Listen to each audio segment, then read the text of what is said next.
Okay, we're on an interview now. I'm Josh DeBerry, and I'm interviewing Mr. Brandon Howell. And he's my acquaintance today. We're going to be talking about texting. Okay, first question. Brandon, do you text in class?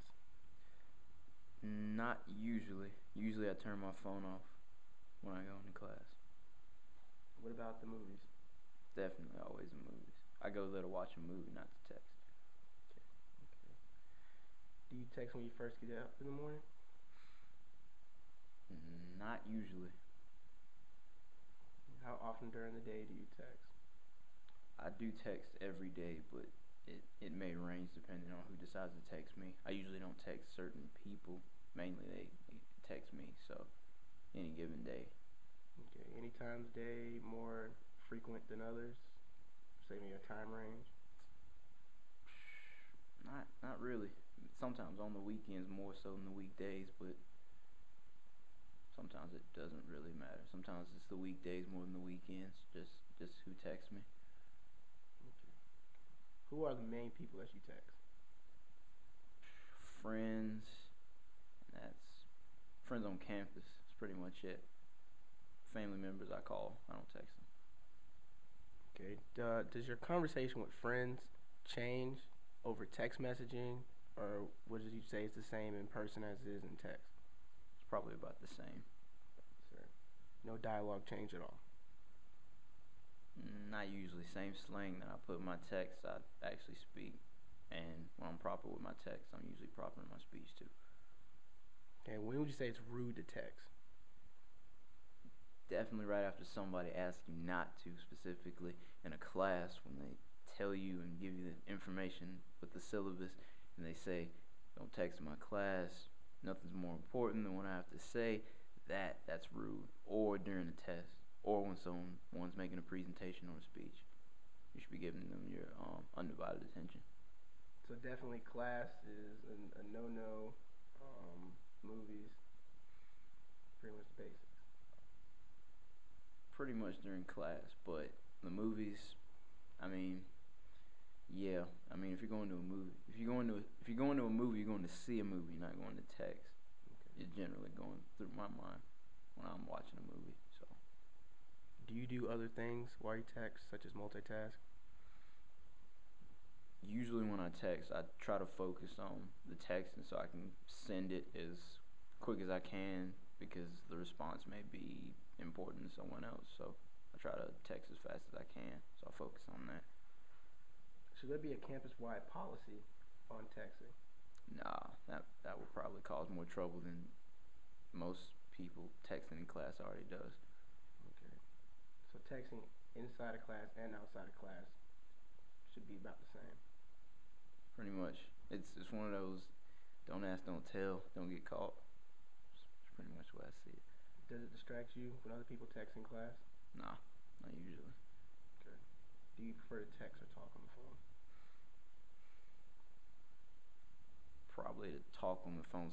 With certain people, you may feel more comfortable to text, I guess, but I can get something out a lot quicker. Several things out a lot quicker if I just call somebody up and tell them instead of texting. Okay. Do you think texting is more prevalent form of technology nowadays? I think it is. I think it can get messages across. I guess at a faster rate. I see people texting, they can probably send off things much faster than I could probably tell somebody. Or just, I don't know. It seems like it's taken over. It's a new way to communicate that's not only popular with teenagers, but adults too, I guess. Everybody. Okay. If you had an emergency, such as life-threatening, would you text or would you use another form of communication? I'll probably use another form of communication. No smoke signals. No, I'm pretty sure I'd call them if I could. Is it easier to be candid by text? Yeah, if they don't know your number, I guess, but that wouldn't make sense. Well, yeah, I'm not sure how to explain it, but yeah, I guess you could. So, saying that, is there texting etiquette? Maybe a certain way that you text or certain guidelines you go by? There are certain guidelines that I go by, and I think that other people should. Slang, and I guess like the way language is now, it's on a level that it's universal, but some things should be the way they are. If it's a short word, spell it out. It might be confusing to somebody, and it might confuse them. Like certain words shouldn't necessarily be substituted for short, like I guess substitutes. Any examples of these words come to mind? For example, let's see, like some people I know that text me, they use like not everyone's exactly caught up with slang or certain slang. Slang is universal, but not that doesn't mean everyone knows about it or knows what something means. And when you say something to someone that you think that they might know what you're talking about, it might come off as confusing or in a different manner. I might say, for example, a different word for talking. I'm rapping with one of my friends, and the other person may be confused, and they may actually think that rapping, like actually lyrical rapping, when I'm meaning that rapping isn't talking with another one of my friends. So you just need to be clear on certain things. It can't hurt to be more specific. Okay. Do you think texting is deteriorating the English language today? Not at all. I'd say that it was expanding it and kind of advancing it.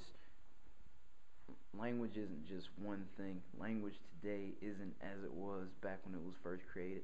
Language has changed and evolved over time, and it's going to keep going that way. I don't think texting is demean language at all. I just think it's expanded it into a broader spectrum that is universal to a different type of group.